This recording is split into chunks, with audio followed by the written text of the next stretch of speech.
Britain's defence minister has voiced his deep concerns about a possible spying threat from the Chinese tech giant Huawei. It comes amid confrontation between the company and the UK's closest ally, the United States, as Polly Boiko reports.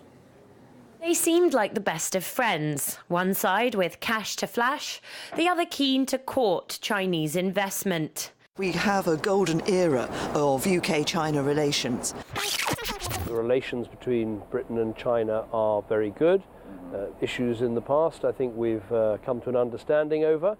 And now, as Premier Lee said yesterday, this should be an indispensable partnership.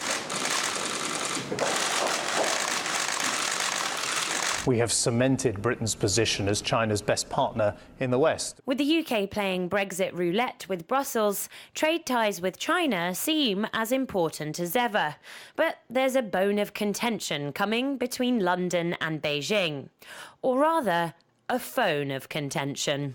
We've got to look at what partners such as Australia and the US are doing in order to ensure that they have the maximum security of that 5G network. And we've got to recognise the fact, as has been recently exposed, the Chinese state does sometimes act in a malign way.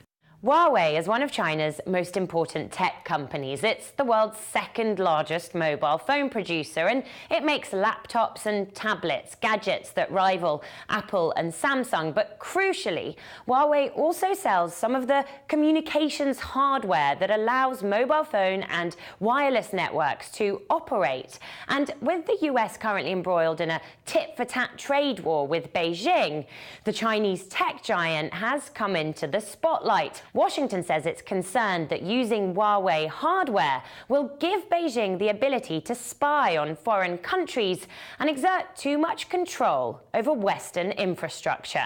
Huawei has raised serious concerns among U.S. officials for a potential role in cyber espionage, given their reported links to China's state security services. ZTE and Huawei threaten the security of our networks due to their close ties to the Chinese government. And now the US is pursuing Huawei's chief financial officer, who was arrested in Vancouver at Washington's request. Meng Wanzhou now faces extradition to the US over possible violations of sanctions against Iran. But the case appears more than a little politicized. The US president suggested he might use China's tech princess as a bargaining chip with Beijing.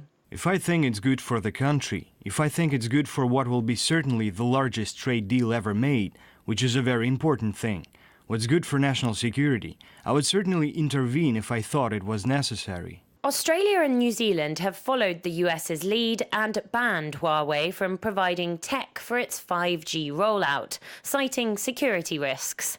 The UK's yet to follow, although there are murmurs in that direction. What we're witnessing is more kind of security hype, something akin to the kind of Russia phobia, and America now sees itself in a vulnerable position where it doesn't have secure access to this particular market. I would imagine there have been talks in the background between the American State Department and the British Foreign Office trying to pressurise and put leverage on the British government to come out and support the US sanctions, trade tariffs that they have in China. But I don't think for one second that Britain will allow America's foreign policy to dictate to the policy that Britain needs for trade throughout the world after Brexit. There's little hard evidence of Huawei ever having engaged in any spying or handing over of data. The company denies any ties to the Chinese government beyond paying its taxes. For the UK, following Washington's lead and banning Huawei risks souring an, up until now, fruitful friendship, as well as slowing down the rollout of vital new technology. For London, it'll be a tough choice between Huawei and the US way.